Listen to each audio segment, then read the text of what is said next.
Hello and welcome to Newsmakers. I'm your host, Louie Butko, and today I'm very pleased to be joined by political pundit and public relations expert Laura Babcock. And Laura, it seems like yesterday, there's the Auditor General check-in at Queen's Park. It's like the Ontario government got a bad report card and then decided that they were going to go on a 2-month vacation. Yeah, they got a very, very bad report card. Doug Ford and his government were found not only to have not made solid business cases or done the proper consultation on things like moving the Science Centre and the big spa project at Ontario Place that we all know is costing us at least $500 million in a parking garage alone. But beyond that, it came out that they haven't been tracking these ER closures. That came out in a report by a not-for-profit group yesterday. And when we found out the extent of the closures in our emergency rooms across this province, and even in obstetrics, if you can even imagine, and that we're paying 2 to 3 times as much for nurses who leave our enfeebled healthcare system, our underfunded system, to go back into the hospitals from these private agencies and make 2 to 3 times as much as taxpayers were paying for that. Hospitals can't afford it. And when questioned about it, the Minister of Health doesn't intend to entertain ideas like putting caps on those agency fees. So between that and the problems in long-term care, it really was a very, very scathing report against this Ford government. And now, to your point, they're taking, 2.5 months off? They're coming back after Family Day. Can you imagine getting your boss telling you, or a report on your work saying that you did a terrible job and there's all these problems, and you decide that you're going to take this really long Christmas break? It's not a good look for the Ford government this morning. Nothing this Ford government, it seems, the last 6 months, 8 months has been a good look for them. There was the Greenbelt reversal. There was, all these problems with the emergency rooms. We've got the AG report, but we knew that wasn't the first sign of trouble at our province's hospitals. How do the poll numbers stay so high for this government? That part doesn't make any sense. You're a PR expert. Explain to me how this government is still polling as high as they are.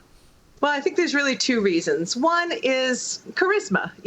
Doug Ford positioned himself as a mayor, or premier rather, for the people, and he gave us, those free license plate sticker rebates and promised buck a beer. And after the pandemic, when the election happened, everybody, I think, just wanted to get out in the sunshine and, get on with life. And there's the popularity of Ford himself as a person, which I think has really waned after the Greenbelt scandal.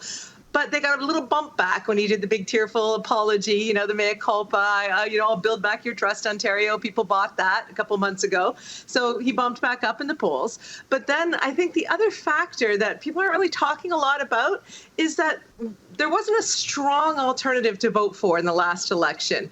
We had a Liberal Party and a leader that wasn't very popular, kind of new face. We had Andrea Horwath as the head of the NDP that was kind of more attacking the Liberals in their strategy. And it feels like Doug Ford had a pretty big cakewalk in the last election. Now that we know that Bonnie Crombie is the selected leader for the Ontario Liberals, and we've seen how hard Merritt Stiles has been fighting for the NDP on the Greenbelt, I think the whole landscape has changed in Ontario, from the Greenbelt scandal all the way to the options that we have when we go to the ballot box. And that seems to have Doug Ford pretty scared, if you look at how hard his government came out after Bonnie Crombie on the weekend. So I think things are going to change, and those poll numbers might not hold. Well, Bonnie Crombie is also tied into one of the major reversals we're expected to hear from the Ford government this week, and that would be the dissolution of the Peel region. There had been some reports that maybe that was just to maybe entice Bonnie Crombie to stay on as mayor, to see that through.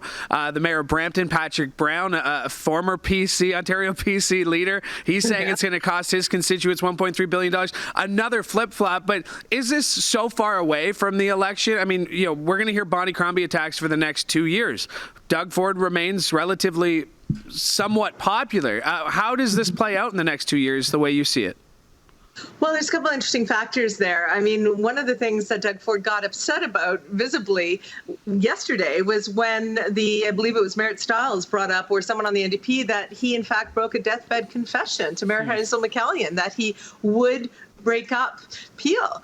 Set Mississauga free, if you were, and now to have reversed that. Is it something mercurial in response to Bonnie, or is it something to do with some sort of a business case, which is kind of hard to believe with this government when we just heard the AG report say that there wasn't good business case followed for Ontario Place, and we saw the Auditor General's report, or Auditor's report around that whole issue on the Greenbelt, where they weren't following due process in the minister's office, right? The minister who has since resigned. So it's hard to believe that there's a strong business case around the reversal on the massive Peel decision. And for those of us in Hamilton who were around in the 2000s during amalgamation, it takes years for transition boards and amalgamation. So this issue is going to be hot in the election for all of the people affected by these decisions. But in terms of the longer narrative that you're asking about around Bonnie and Ford, it feels kind of like we're going to be watching this clash of the Titans for the next 2 years, right?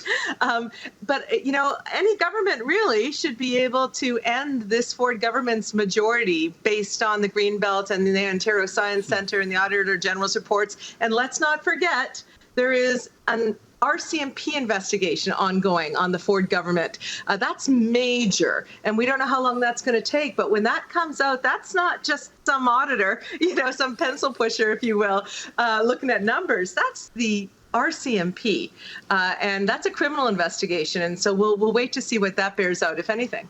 Let's go back to Bonnie Crombie. An interesting Liberal leadership race. I had 3 of the 4 candidates here on this very show. Bonnie Crombie was the one who either just did not respond to our invitation. Keith Leslie attributed that to a front-runner campaign. We saw Doug Ford and the PCs do a very similar tactic, and they didn't need to talk to media because they were leading the way. How did you see the Liberal race play out? The 3 ballots it took to get the leader. What did you make of this past weekend and the race itself? Well, it's interesting because the Osho had the same kind of conversation with Bonnie Crombie's office, right? after the leadership race. So I mean, that's so it's not just you. Thanks. I think that, she's serious about this. She's leaving a big gig in Mississauga, doesn't come from money, as she has pointed back to Doug Ford after he came out talking about some alleged cottage she had in the Hamptons or whatever. She pushed back on that immediately. But this is a serious campaign, and you know how you can tell? Because she actually has on, how we always see Doug Ford's podium says build back better or build stronger or whatever, something about building. Hers says the next Premier of Ontario. So Bonnie is not messing around here. And I think that the appetite for Ontarians to have someone fight Ford who seems to know Ford's number is pretty strong. So, I mean, I think the race was always going to be hers when she jumped in as such a high-profile candidate who already seemed to get under Ford's skin and seemed to be raising a lot of money. I was not surprised she won. Now, that last-minute ballot action that we all got to watch is a little bit of humility for her that, maybe the entire party is not behind her. And I would caution anyone who wants to run against Doug Ford and bring the case to Ontario could have a huge coalition of voters behind them because Ford only got 18%. There was such a lower voter turnout. I mean, that's his base. As long as there is the addressing of the major issues we care about most. And so when you ask me about what's going to happen in 3 years, depends how many of us have to go to the hospital, right? Depends how many of us have to experience the terrible state of our healthcare. Anyone I've talked to who has been in the healthcare system recently would never vote for the Ford government again because they have seen what privatization is doing to public access to services in a timely manner. Imagine having a heart attack in one of these small towns when your ER is closed and you're driving on bad roads in the winter trying to get your loved one to health. I mean, it's deplorable. So I think that Bonnie has a lot to work with. And I think that Ontarians, as they experience some of these privatization moves, some of these money being moved over to things like private spas, they may come to the polls quite upset and bring the Greenbelt group in with that. That's a pretty solid movement in this country or in this province to stop the sprawl and to protect the Greenbelt. So, Ford's got a tough couple years ahead of him.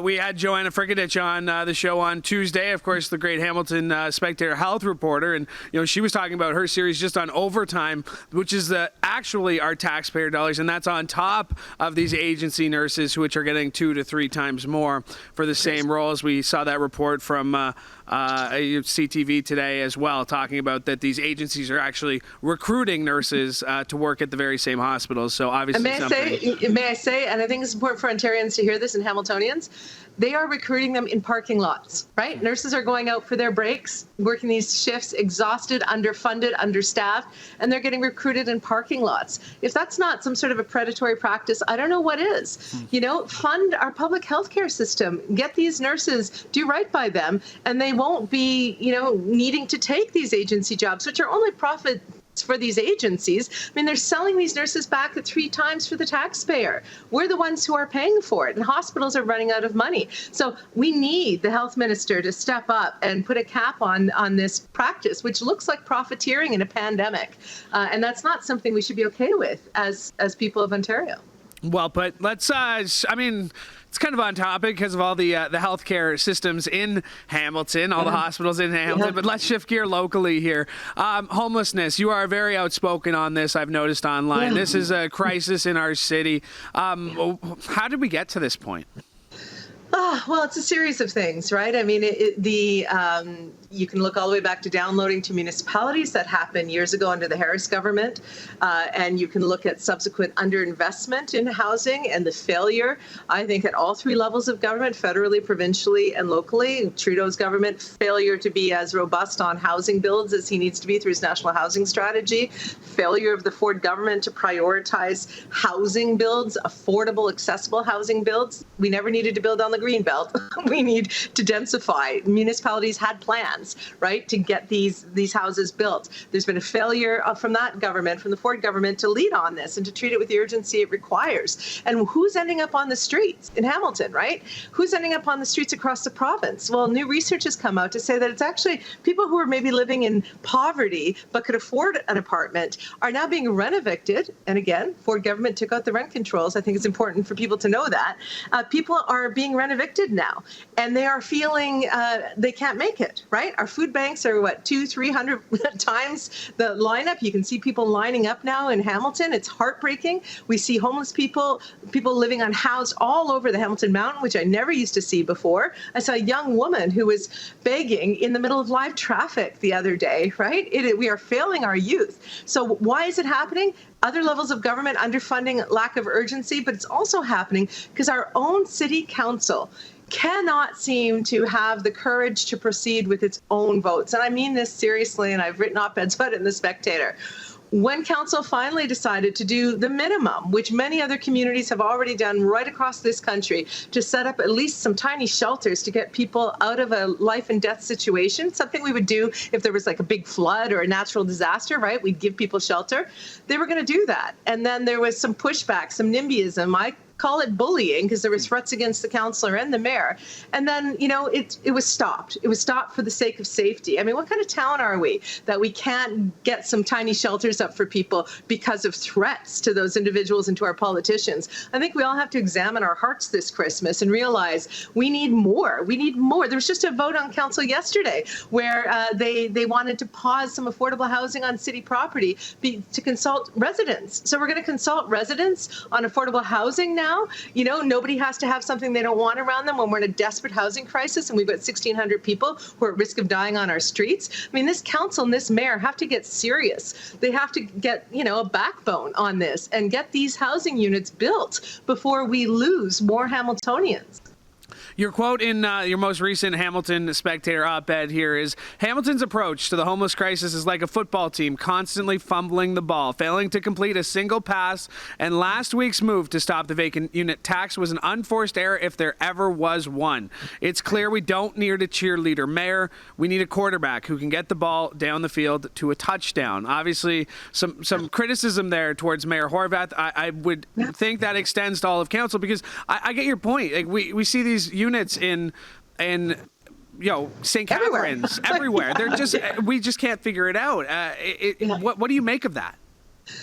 Well, I think it's cowardice, and that does extend to council. I mean, you can't pass something and say you're going to do it as a pilot and then leave it to the one councillor and the mayor to have to fight it. Where was the unified front? And I do put the onus on the mayor, because if you want the big job and the big bully pulpit and all that goes with being a mayor, it's your responsibility to handle crisis and to lead the team. And I would have loved to see all of the councillors out in front of that beautiful Hamilton sign saying, we are going to go ahead with this tiny pilot because we voted for it, and the people of Hamilton are going to die on the streets. I mean, that's just reality. So we need to do this. And, you don't like it in this particular neighborhood. Well, it's going to be in other neighborhoods as well. And it's something that we all have to do. And it's better to have social services helping support these individuals as they recover out of homelessness than it is to just leave them in tents to die and to suffer, right? So where was that leadership? Where was that language? Where was that sense of urgency? Where was the council lining up to support? We didn't see that. And so, it is a shame on all of them for their failure on housing and homelessness. But I will always, as I have always done fairly with every mayor, I will always say, you wanted the top job. You represent the city. You speak for the people of Hamilton who have no voice more than any other councillor ever could. You need to speak up. Well put. When we look at this council, they obviously have a lot of issues on their plate, and I've had quite a few councillors on this show, and we talk about how big Hamilton is, how diverse the issues are. Do we start at Shadow Creek? Do we start at the Red Hill Valley Parkway report? Where do we go from here? Because a lot of the things are, issues that this council has inherited. If you were advising this new council now in its second year, where would you be advising them to be paying the most attention? Well, on homelessness and housing, because that is number one. And I had Councillor Danko on the O show, and I challenged him for a tweet he put out saying that the issue is not, in fact, homelessness and housing. It's the lack of industrial commercial tax space vis-a-vis residential.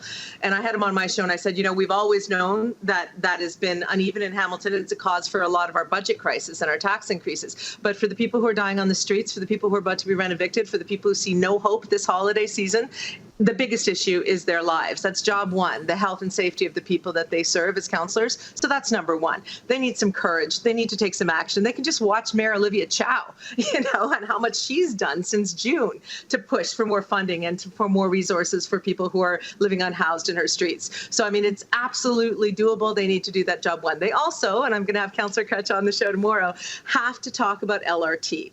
There are people who are waiting. There are businesses who are waiting. 16 years ago, the province said they were going to go ahead with this. We had, 53 votes at least on this issue. It's been a ridiculous mess of lack of leadership for so long. We've expropriated now, spent all this money, Metrolinx expropriating, getting ready for the LRT line. And they haven't even gone out for the RFQ yet. They haven't even put out the request for quotes. So it looks like years more delay. So, they have to get the big things done. Homelessness, these massive infrastructure generational projects. What are we getting done as a city? And that was the point of your football analogy in my op-ed. I also said, we're not even on the scoreboard. And this council's running out of good grace for many of those new councillors who came on saying more transparency. They were going to deal with some of these issues around homelessness and these other things. Maybe they're getting caught up in some of the bureaucracy or what, I don't know, but they've got to move. They're running out of lane from a lot of people who put them in there. And I would also add the new city manager has to be transparent, has to be competent. We can't go through this city manager recycling that we do in this town. We need leadership is what it comes down to. Well, and, I had Councillor Narinder Nan on last week, and now we're just saying all the councillors we've had on our respective shows here, which is what it feels like. But last week I had said, I thought, Mayor Horvath issuing an apology on behalf of the city for the Shadok incident, for the Red Hill. She really had nothing to do with it. Yes, it's just a statement. Yes, it's just an apology. But I think that goes to your point that there seems to be an effort there that more than we've seen in recent years. But this Hamilton City Council, does it not have a reputation for just an inability to get things done? And we're talking about the city that took 50 years to build the Red Hill, right? I know. And it's painful. All the projects, if you really look at it, that we've turned down and ruined in the last 50 years, we'd be here for months. But here's the thing. Yes, Andrea put out a nice comment. Mayor Horvath put out a nice comment about the Red Hill, as she should. The city is probably going to be facing all kinds of lawsuits, and my heart breaks for the families, not only the ones who had family members die, but the hundreds and hundreds of accidents. I mean, what is that going to look like for a city? So that's squarely on the former mayor, right, on Mayor Fred Eisenberger and former city manager Chris Murray, who, was overseeing the city at that time. I mean, so this is not on Andrea to own. She doesn't own the Red Hill. She doesn't own Sewergate. She's a new mayor. That's basic. Do that, say that, great. What I'm concerned about is what she achieves and what this council achieves. We need to be making changes in this city. It's great that a couple of traffic sections are getting better, right? Like, yay, because we have tons of pedestrian deaths. But I say this to all the councillors, the ones who I'm friends with and the ones who I'm not friends with, and that is, you're running out of time. The citizens of Hamilton had a historic election. We will organize again if we need to, until we get a council that is going to get in there and not just have the great ideas, but actually deliver. There are people on fixed income in this city who cannot just stare down higher and higher residential property taxes. We need people who will get in there and follow through on what they say they're going to do and be innovative and use best practices and work with other mayors. We're just not seeing the level of effort. And I say that across the board to this council. Yeah, I go back. I think the tiny shelter project is a good example. Even if it wasn't on, Strand Avenue, if you changed your mind on where you had the option to put it somewhere and you didn't, we're seeing St. Catharines build, 50-unit tiny shelters, Kitchener, Waterloo. We're seeing it across the country, but just can't seem to figure out it or even make a decision. And to your point, it really feels like sometimes there's a certain lack of urgency when it comes to these decisions for these full-time counselors who I do want to remind our listeners are making about $100,000 a year, right? Right. And you know what? And it's so, I think that's really important to say, though, right? Because grocery prices are through the roof. And I get to talk to a lot of Hamiltonians through the O Show and through my social media. And people are really, really, really suffering with the healthcare system, new costs that they're experiencing, suffering with inflation, suffering with property taxes. And they are absolutely needing councils to rise above petty squabbles, to rise above partisan, divisions or past whatevers. This council is starting to divide along lines, and we've dealt with that for so many years, and it's not productive. And so I'm hoping that the mayor can step up and say, there are things that need to happen in this town, and we're running out of time. So, let's not just make our own little points here. Let's show a vision for this city and let's move. The people of Hamilton, it's not just that we don't want to wait, it's that we can't wait. And we get paid, those of us who are lucky enough to have full-time employment, to do our jobs. We're not paid to sit and talk about doing our jobs and why we weren't able to do our jobs. That's not how it works in the real world. Again, well put, Laura. Really appreciate you coming on today's show. There's a lot of things we could have gotten to, which just means I'll have to have you on very soon. So thank you for doing this. Sounds fun. Thanks. Take care and awesome. Happy holidays. My thanks to Laura Babcock. Happy holidays to you too. My thanks to Laura Babcock for joining me today. My thanks to you as well. My thanks to everyone who's contributed to today's show, including Mike Corsten, who directed today's show. Thank you, Mike. And to Katie, who wrote the prompter. You're the best, Katie. One more time, thank you for joining us. You can check out CHCH Podcasts, all of our offerings, wherever you found this show, or you go to chch.com/podcast. From all of us here at CHCH, I'm Louie Butko. Have a great day.